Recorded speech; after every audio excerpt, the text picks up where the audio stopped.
Hello and a very good morning to all of you guys. और आज के इस वीडियो सेशन में हम लोग हिंदी वर्णमाला का क्विक टेस्ट नंबर 2 यहाँ पे देखने जा रहे हैं। ठीक है, तो स्टार्ट कर देते हैं बिना किसी देरी के। सबसे पहले तो यहाँ पे हम करेंगे देवनागरी लिपि और हिंदी भाषा का संवैधानिक स्वरूप को। ठीक है, क्योंकि ये भी बहुत ज़्यादा इंपॉर्टेंट है, तो आइए देख लेते हैं।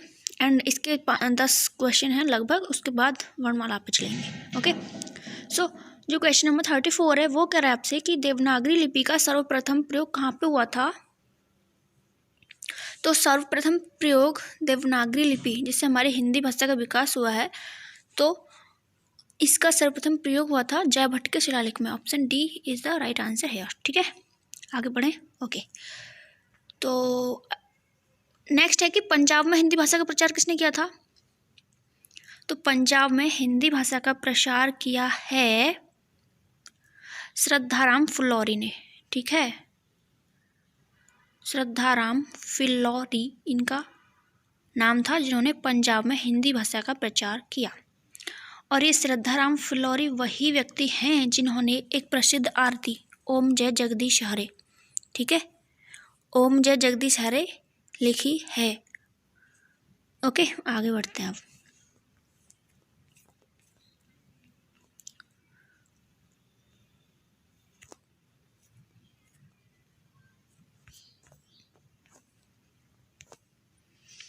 आगे ये क्वेश्चन है कि लिखित भाषा में मूल ध्वनियों के लिए जो चिन्ह मान लिए गए हैं, जिस रूप में ये लिखे जाते हैं उसे क्या कहते हैं।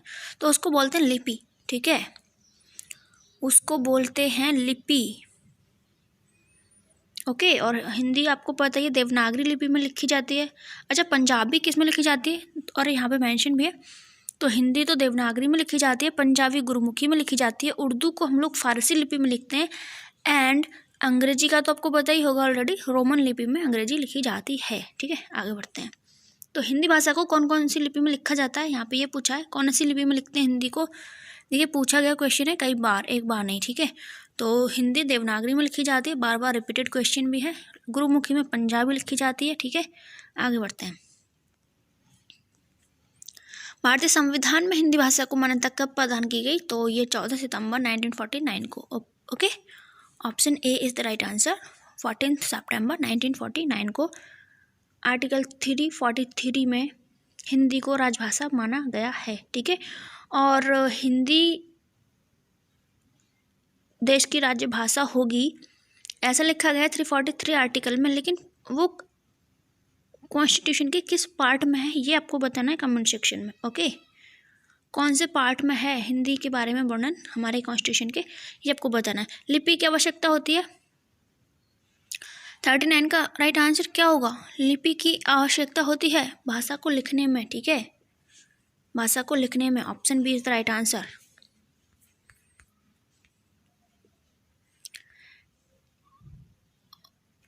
ये करंट का क्वेश्चन हम इसको बोल सकते हैं, इसको अगर आप चाहो तो छोड़ भी सकते हो। ठीक है, छोड़ ही दीजिए। ये है कि अगला, हिंदी के अतिरिक्त कौन सी भाषा देवनागरी लिपि में लिखी जाती है। तो हिंदी तो लिखी जाती है आपको पता है, लेकिन हिंदी के अतिरिक्त apart from Hindi which language written in Devanagari लिपि। सो क्या होगा आंसर, नेपाली। ठीक है, नेपाली आंसर होगा।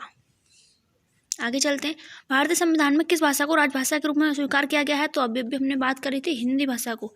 आर्टिकल 343 के अंतर्गत हिंदी को भारतीय संविधान में राजभाषा के रूप में प्रतिष्ठित किया गया है, और अंग्रेजी को संविधान में दूसरी राजभाषा के रूप में स्वीकार किया गया है। हिंदी दिवस की स्थिति को तो 14 सितंबर, नवंबर पे लगाने वाली थी। ओके, 14 सितंबर। तो ये यहाँ पे अब चैप्टर शुरू होगा वर्ण विचार, यानी कि वर्णमाला वाला। ठीक है, बहुत इंपॉर्टेंट है, क्वेश्चन मोस्टली इस चीज़ से आते हैं, तो यहाँ पे कोई भी ढिलाई नहीं बरतनी है। ठीक है, तो स्टार्ट कर दीजिए। स्वरों का वर्गीकरण। सबसे पहले तो ये बताइए स्वर कितने हैं टोटल। 11 माने जाते हैं। ठीक है,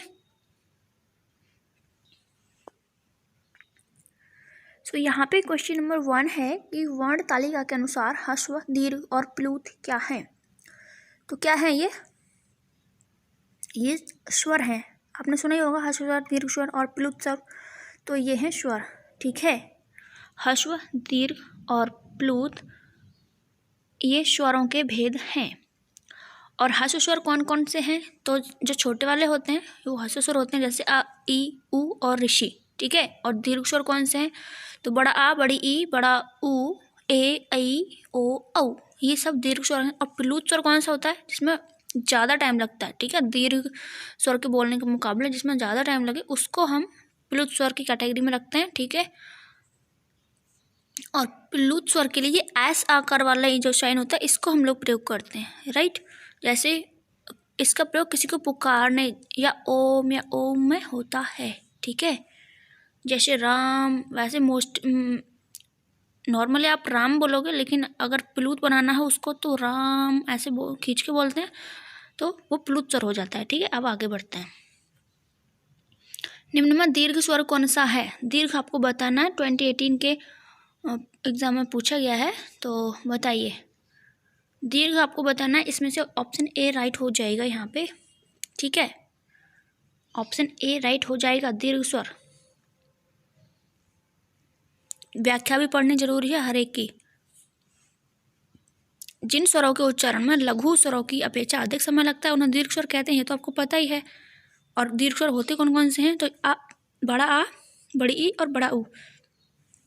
जबकि ओ, औ, ए, ऐ को संयुक्त स्वर कहते हैं, ना कि दीर्घ, ठीक है।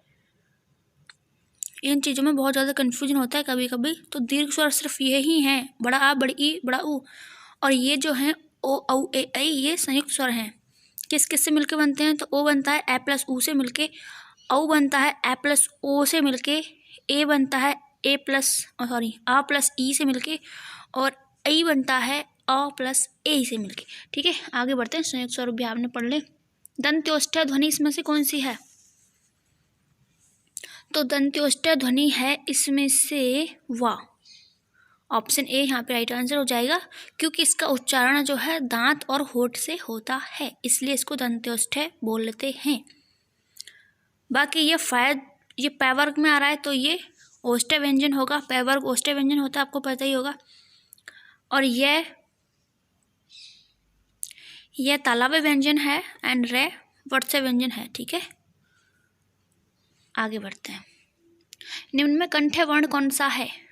कंठ्य वर्ण जो कंठ से बोले जाते हैं उन्हें कंठ्य वर्ण कहते हैं, जैसे आ। और कै वर्ग जो है वो भी कंठ्य वर्ण हैं। और इसमें जो राइट आंसर होगा वो होगा आ। ओके, ये आपका रिवीजन ही चल रहा है, एक रिवीजन सोचकर ही इस टेस्ट को लगाइएगा, ठीक है। तो यहाँ पे कंठ्य वर्ण कौन सा हो जाएगा? अ। आगे बढ़ते हैं।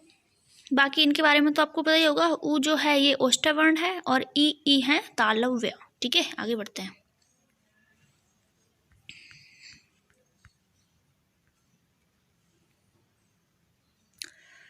नेक्स्ट कह रहा है कि जब एक ही ध्वनि का द्वित्व हो जाए तो वह क्या कहलाता है?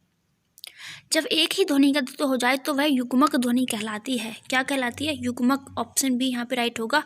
एक ही ध्वनि का जब द्वित्व हो जाए तो वह युग्मक ध्वनि कहलाती है। जैसे अम्मा, प्रफुल्ल, मैं आदि है और फिर मैं पूरी है, ले आदि है, ले पूरी है। एक ही ध्वनि का द्वित्व हो रहा है ना, तो इसको क्या बोलते हैं? युग्मक बोलते हैं, ठीक है। और अन्य विकल्पों में भी यहाँ पे हम देखते हैं तो संयुक्त ध्वनियों में दो या दो से अधिक व्यंजनों से मिलकर बनती हैं, जैसे क्रम, प्राण, त्राण आदि। और जब ध्वनि दो ध्वनियों से जुड़ी होती है तो उसे संपर्क ध्वनि कहते हैं, जैसे नंदन, कंबल और संबंध। आई होप आप समझ गए होंगे। जब अक्षर सेम हो, जैसे आदि अम्मा में देखते हैं हम, तो आदि में है फिर पूरी में है, एक जैसे दो ध्वनियों का मेल हो रहा है यहाँ पे, तो इसको युग्मक बोलेंगे, ठीक है। और जब ध्वनि दो या दो से अधिक व्यंजनों से मिलकर बने तो उसी को बोलते हैं संयुक्त ध्वनि, राइट। और जब ध्वनि दो ध्वनियों से जुड़ी होती है उसे संपर्क ध्वनि कहते हैं, जैसे कि नंदन, ठीक है। इसको आप एक बार और पढ़ लीजिएगा क्योंकि इसमें से क्वेश्चन आ सकता है, इंपॉर्टेंट सा लग रहा है, ठीक है। व्याख्या को ध्यान से पढ़िएगा। नेक्स्ट है कि कंठ तालव्य कौन सा है? मतलब जो कंठ से और तालु से दोनों से बोले जाते हैं, दोनों की सहायता ली जाती है जिनको बोलने में, उनको कंठ तालव्य व्यंजन कहते हैं। और अ और ए ये संयुक्त स्वर हैं। अ और ए ये कंठ तालव्य हैं। आगे बढ़ते हैं तो उद्यान का शुद्ध वर्ण विच्छेद कीजिए। ये अभी यूपी पीसीएस के जो सेकंड पेपर हुआ था उसमें भी एक ऐसा ही क्वेश्चन आया था वर्ण विच्छेद का। तो यहाँ पे अब आप वर्ण विच्छेद कीजिए उद्यान का। तो ऑप्शन सी यहाँ पे राइट आंसर है। ठीक है, ऑप्शन सी उ आधा द आधा ये बड़ा आ ने आधा और य उद्यान। ठीक है, भाषा विज्ञान की दृष्टि से उ किस प्रकार का स्वर है? उ है, एक तो उ सबसे पहले तो पता होना चाहिए कि एक संवृत स्वर है। ठीक है, और संवृत में भी कौन सा संवृत है? तो ये पश्च संवृत है। ओके, पश्च संवृत है उ। आगे बढ़ते हैं, इसकी व्याख्या को आप एक बार और ध्यान से पढ़ लीजिएगा। ए का उच्चारण स्थान कौन सा है? ऐ जो है ये ऐ, इसका उच्चारण स्थान कौन सा है? अभी अभी हमने पढ़ा था ऊपर, दंत तालव्य। ठीक है, दंत तालव्य है। मध्य स्वर कहते हैं किसको? मध्य स्वर कहते हैं अ को। ठीक है, मध्य स्वर का उच्चारण जिह्वा के मध्य भाग से होता है। जैसे अ, सिर्फ ए, एक जो छोटा वाला ए है, सिर्फ यही अकेला है मध्य स्वर। अब आगे बढ़ते हैं। नेक्स्ट क्वेश्चन है कि हिंदी वर्णमाला में अम और अह क्या है? तो ये अम और अह अयोगवाह है। ठीक है, ये दोनों हैं अयोगवाह।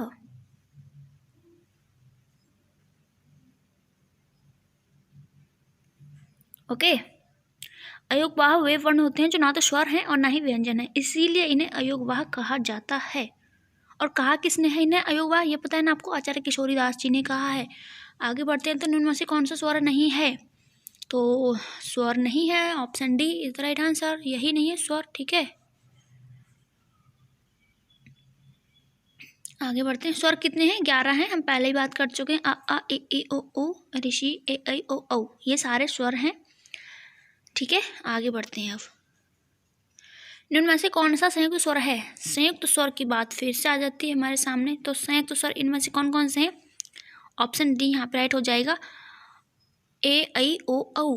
ठीक है, व्याख्या भी आप साथ के साथ पढ़िएगा, ए ऐ ओ औ। नेक्स्ट है, किस वर्ण का उच्चारण स्थान कंठ तालु है? तो कंठ तालव्य से बोले जाते हैं ए ऐ। ठीक है, आगे बढ़ते हैं। अब 14 क्वेश्चंस हम कंप्लीट कर चुके हैं यहाँ पे। और शक्ति को शक्ति कहना किस प्रकार के उच्चारण दोष का उदाहरण है? शक्ति को शक्ति कहना किस प्रकार के उच्चारण दोष का उदाहरण है? स्वरलोप है, स्वरभक्ति है, स्वरागम है या स्वरभंग है? तो इस क्वेश्चन को, ये क्योंकि मोस्टली मिलता नहीं है बुक्स में, और ये तो प्रीवियस ईयर्स क्वेश्चन मैं आपको करा रही हूँ, तो इसलिए मिल जाते हैं ऐसे क्वेश्चन। तो इनको आप यहाँ से व्याख्या को ठीक से कर लीजिएगा। ओके, तो इसका जो राइट आंसर है वो है स्वरभक्ति। शक्ति को शक्ति कहना स्वरभक्ति का उच्चारण दोष है यहाँ पे। और स्वर लोप में क्षत्रिय को क्षत्रिय तथा परमात्मा को परमात्मा कहना स्वरलोप उच्चारण दोष है। ठीक है, ये तो ऊपर वाला तो जो हमारा क्वेश्चन था कि शक्ति को शक्ति कहना क्या है, तो ये स्वरभक्ति है। और क्षत्रिय को क्षत्रिय या परमात्मा को परमात्मा कहना ये स्वरलोप है। और स्वरागम में कौन सा होता है? स्थान को अस्थान बोलना, स्कूल को स्कूल बोलना, ये सब क्या है? ये स्वरागम है। और स्वरभंग में क्या होता है? तो भय क्रोध आदि के कारण दोष आ जाता है। ठीक है, अब आगे बढ़ते हैं। इस व्याख्या को एक बार और पढ़ लीजिएगा ध्यान से। सभी महाप्राण वर्ण वाला वर्ग इनमें से आपको बताना है महाप्राण। तो महाप्राण होते कौन कौन से हैं? सबसे पहले तो ये बताइए। ठीक है, सघोष, अघोष, अल्प प्राण, महाप्राण। आई होप कि आप लोगों ने ये पढ़ रखे होंगे। तो अगर हम सघोष की बात करते हैं तो 3, 4, 5 सघोष होता है, तो बाकी बचा 1, 2 वो अघोष होता है। महाप्राण 1, 3, 5 होता है, अल्प प्राण 1, 3, 5 होता है, तो बचा क्या? 2, 4, ये होता है महाप्राण। तो अब बताइए यहाँ से कि सभी महाप्राण वर्गों वाला वर्ग कौन सा है? ऑप्शन ए यहाँ पे राइट हो जाएगा, ख छ ठ। क ख सेकंड आ रहा है ना, 2 और 4 होता है महाप्राण। च छ ये भी दूसरा है, ट ठ ये भी दूसरा है, सारे के सारे दूसरे हैं ये, तो इसका मतलब 2 और 4 होता है महाप्राण, तो यही यहाँ पे आंसर हो जाएगा ऑप्शन ए। सभी स्पर्श व्यंजन कौन से वर्ग में है? अब स्पर्श व्यंजन बता रहा है तो कैसे लेकर मैं तक सारे स्पर्श व्यंजन ही होते हैं, ठीक है। 5 वर्ण जो होते हैं क च ट त प, ये सारे 25 के 25 स्पर्श व्यंजन ही होते हैं। तो आप देख लीजिए इनमें से कौन सा है। ये यहाँ पे है आ गया, इसको है आ गया, इसको एलिमिनेट कर दीजिए। यहाँ ये ऐसे आ गया, एलिमिनेट करिए, है से आगे एलिमिनेट करिए, ये वाला आंसर हो जाएगा क च प द, ठीक है। आगे बढ़ते हैं। स्पर्श व्यंजन कंठ ध्वनि, अघोष और महाप्राण ध्वनि कौन सी है? देखिए एक ही क्वेश्चन में सारी चीज़ें पूछ ली आपसे। स्पर्श व्यंजन भी यानी कि कैसे लेकर मैं तक होना चाहिए, कंठ ध्वनि, ठीक है। तो सबसे पहले तो स्पर्श व्यंजन कैसे लेकर मैं तक कोई से हो सकता है। कंठ ध्वनि कौन सी होती है? तो कंठ ध्वनि जो है कै वर्ग में ही आती है, क ख ग घ और अण। सिर्फ यही वाले यहाँ से हम कै वर्ग से ही देखेंगे तो ख ऐसा व्यंजन है, ठीक है, जो महाप्राण भी हो और अघोष भी हो। तो महाप्राण तो दूसरा और चौथा होता है, क ख ग घ।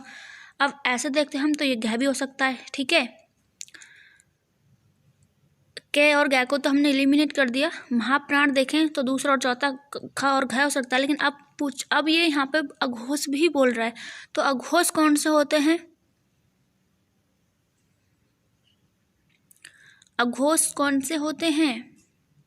1 और 2, ठीक है, क्योंकि 3 4 5 सघोष होते हैं, 3 से 42 तो सघोष होता है, तो बचा क्या 24 होता है अघोष, ठीक है। तो यहाँ पे ख इसका राइट आंसर हो जाएगा। एक बार फिर से यहाँ पे लगा दें, ख एक ऐसा व्यंजन है जो स्पर्श व्यंजन है, कंठ ध्वनि है इसकी, अघोष है और महाप्राण है। अब आगे बढ़ते हैं, बहुत ज़्यादा टाइम हो गया इस क्वेश्चन में। तो निम्न में से अघोष वर्ण कौन सा है? अघोष कौन से होते हैं? अभी भी बात की थी, 1 और 2 अघोष होते हैं, यानी कि क ख होगा, फिर दूसरे में चलेंगे तो च छ होगा, तीसरे में चलेंगे तो ट ठ होगा, ठीक है। यहाँ पे देखिए गिवन भी है, क ख च छ ट ठ त थ प फ, ठीक है। स्पर्श व्यंजनों के पहले और जो दूसरे वर्ण होते हैं वही होते हैं अघोष। तो यहाँ पे इनमें से कौन सा दिया हुआ है?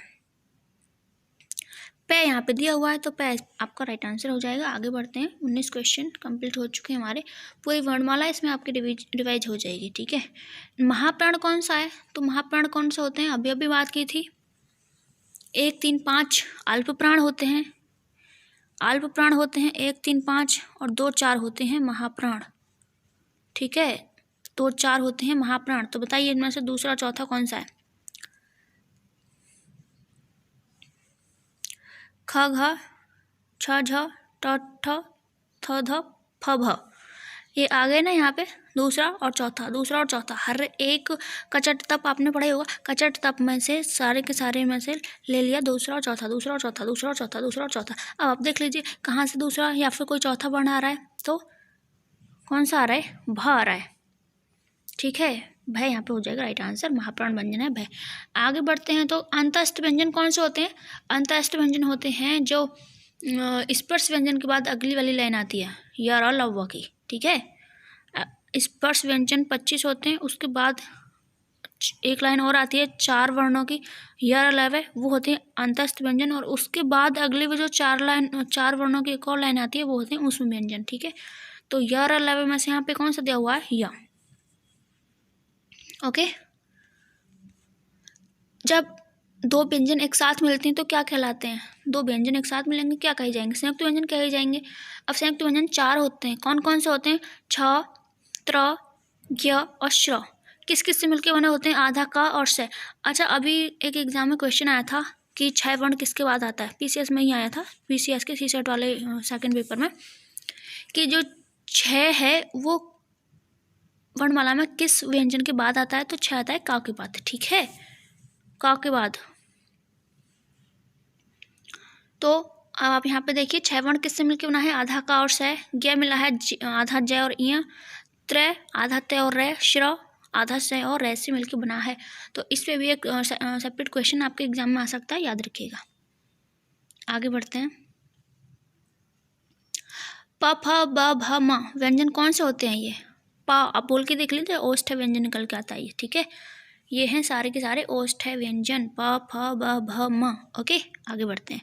सघोष वर्ण कौन सा है? सघोष कौन से होते हैं? 3 4 5, 3 4 5 होते हैं सघोष, और सारे के सारे स्वर भी सघोष होते हैं, ठीक है। अंतस्थ व्यंजन भी सारे के सारे सघोष होते हैं, और ऊष्म व्यंजन भी सघोष होते हैं, ठीक है। तो अब यहाँ पे आपको बताना है कि इनमें से कौन सा सघोष वर्ण है। तो ब इसका राइट आंसर हो जाएगा, ठीक है। ब इसका राइट आंसर।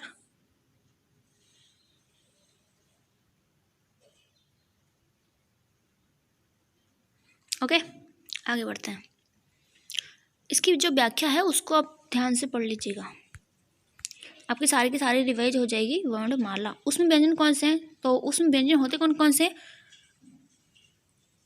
अंतस्थ व्यंजनों के बाद वाली जो लाइन होती है वो सारी उस व्यंजनों की ही होती है, ठीक है। तो कौन सी? ह, यहाँ से आ जाएगा ह। श श श ह, ये वाली होती है ना वो वाली लाइन, श श श और ह, ये यहाँ पे लिखा हुआ है देखिए। तो इसमें से यहाँ पे कौन सा गिवन है वाला गिवन है, तो है यहाँ पे राइट आंसर हो जाएगा। आगे बढ़ते हैं। हिंदी भाषा की कुल वर्ण लिपियाँ कितनी हैं? तो ये हैं 52 टोटल। कैसे कैसे हैं 52? 11 स्वर होते हैं, ये यहाँ पे गिवन है 11 स्वर, 2 अयोगवाह हैं, 25 स्पर्श व्यंजन हैं, ये 25 स्पर्श व्यंजन हैं यहाँ से लेकर यहाँ तक। उसके बाद 4 अंतस्थ व्यंजन हैं, उसके बाद 4 ऊष्म व्यंजन हैं, 2 उत्क्षिप्त व्यंजन हैं, ड और ढ जिनके नीचे बिंदी होती है, और 4 संयुक्त व्यंजन हैं, छत्र ज्ञ श्र, ठीक है। इस प्रकार टोटल करेंगे इसका तो 52 बैठेगा। कंठवर्ण कौन सा है? कंठवर्ण है अ ह और विसर्ग, अ ह और विसर्ग, ठीक है। आगे बढ़ते हैं। व का उच्चारण स्थान, तो ये है दंतोष्ठ, दांत और व बोलकर देख लीजिए आप, दंतोष्ठ इसका राइट आंसर आएगा।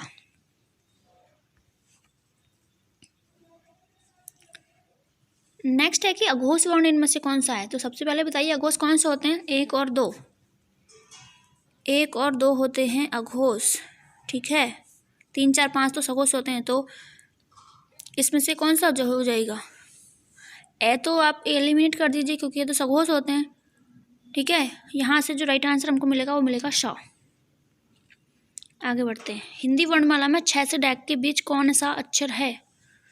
6 से डैक के बीच। अब यहाँ पे बात आती है कि आपको पूरे के पूरे अनार आते हैं कि नहीं, ठीक है। तो 6 से यहाँ पे देखिए गिवन भी है, ये बात यहाँ पे अच्छी है कि जो प्रैक्टिस सेट्स हैं इनमें सारी की सारी वर्णमाला मतलब सबकी एक्सप्लेनेशन भी अच्छे से गिवन है, तो कोई दिक्कत नहीं होती इसको करने में, ठीक है। और इसकी जो PDF है वो मैंने आपको दे दी है, कहाँ पे? टेलीग्राम पे। तो ये यहाँ पे आप पढ़ लीजिए, छ ज ज झ य ट ठ ड, ठीक है। तो 6 से डै के बीच में आया क्या? इतने सारे वर्ड आए हैं, ज झ य ट ठ। अब यहाँ पे हमको देखना है कि इनमें से यहाँ पे कौन सा ऑप्शन में गिवन है, तो यहाँ गिवन है, ऑप्शन भी राइट आंसर हो जाएगा, ठीक है। आगे बढ़ते हैं। कौन सी ध्वनि महाप्राण नहीं है?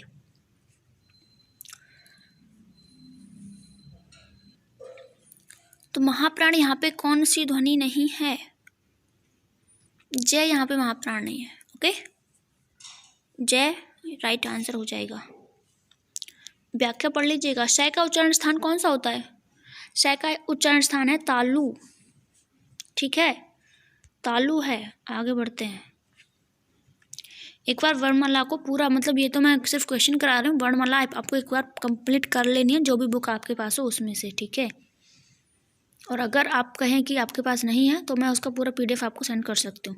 निम्न में से कौन सा व्यंजन स्पर्श संघर्षीय है? तो स्पर्श संघर्षीय होते हैं च वर्गों का जो पहले 4 अक्षर होते हैं वो होते हैं च छ ज झ, ठीक है। च वर्ग के पहले 4 अक्षर होते हैं स्पर्श संघर्षीय व्यंजन। अब इनमें से आप छांट दीजिए कि कौन सा है? ज, च छ ज झ, ठीक है। आगे बढ़ते हैं। रै मैं का मूल रै प्लस मैं का रूप है।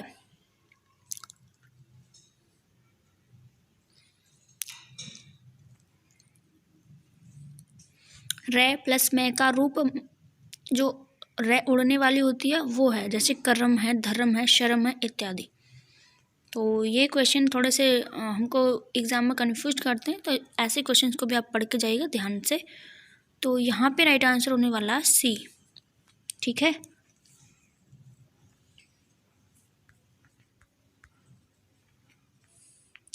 अब प्र में पूर्ण वर्ग पूछ रहा है, तो प्र में पूर्ण वर्ग कौन सा होता है? पै तो आधी लिखते हैं, आप जब टाइपिंग वगैरह करते होंगे हिंदी की तो कैसे लिखते हो? पै को तो आप आधा लिखोगे और रै को पूरा लिखोगे, तब जाके ये प्र बनता है। ठीक है, तो यहाँ पे पूरा वर्ण जो लिखा गया है वो हर रहा है। ठीक है, आगे बढ़ते हैं। हिंदी वर्णमाला में ऊष्म व्यंजन कौन से होते हैं? तो अंतस्थ के बाद जो 4 अक्षर आते हैं श श श ह, वो होते हैं ऊष्म, यानी कि ऑप्शन डी यहाँ पे राइट आंसर है। हिंदी वर्णमाला में अंतस्थ व्यंजन कौन से होते हैं? तो जो ऊष्म से पहले आते हैं, यानी कि यारा लवा। ठीक है, आगे बढ़ते हैं। अब इनमें से कौन संयुक्त व्यंजन नहीं है? तो ये संयुक्त है, ये है, फ नहीं है। ठीक है, फ ये नहीं है। संयुक्त व्यंजन ये वाले ये वाले हैं। ये सारे के सारे आपको पता होने चाहिए, आ सकता है कोई भी एग्जाम में। नेक्स्ट है कि निम्न में से कौन सा व्यंजन पार्श्विक है? पार्श्विक है लय, और रे जो होता है वो लुंठित होता है। ठीक है, लुंठित व्यंजन होता है रे, एंड पार्श्विक व्यंजन होता है लय, याद रखिएगा। इनमें से महाप्राण आपसे पूछ रहा है, तो महाप्राण कौन से होते हैं? पहला और दूसरा, किसी भी व्यंजन वर्ण का पहला और दूसरा जो वर्ण होता है वो महाप्राण होता है। तो देख लीजिए आप कौन सा आ रहा है। पहला और दूसरा नहीं, दूसरा और चौथा होता है, शायद मैं गलत बोल गई हूँ। 135 जो होते हैं 135 ये होता है अल्प प्राण, और 2 4 बचा फिर यहाँ पे ये होता है महाप्राण। तो अब देख लीजिए आप, या तो दूसरा या चौथा कौन सा है? क ख ग घ, ये चौथा है, तो ये यहाँ पे राइट आंसर हो जाएगा। आगे बढ़ते हैं। निम्न में से कौन सा व्यंजन संघर्षी है? संघर्षी व्यंजन कौन सा है? ऊष्म व्यंजन या संघर्षी व्यंजन वही होते हैं, सेम ही होते हैं ये। अंतस्थ व्यंजनों के आगे वाली लाइन जो होती है, आगे वाले 4 वर्ण श श श ह, ये होते हैं संघर्षी व्यंजन, या उनको ऊष्म व्यंजन भी बोलते हैं। तो है यहाँ पे राइट आंसर हो जाएगा। नेक्स्ट है संयुक्त व्यंजन गै किससे मिलके बनता है? तो अभी आपने देखा था ऊपर, गै बनेगा आधी जय और ई से मिलके। ठीक है, आधा जय और ई से मिलके गै बनेगा, और इनको भी आप देख लीजिए। आगे बढ़ते हैं। कौन ऊष्म व्यंजन नहीं है? तो श श श ह ऊष्म व्यंजन होते हैं, गै यहाँ पे नहीं है। ठीक है, आगे बढ़ते हैं।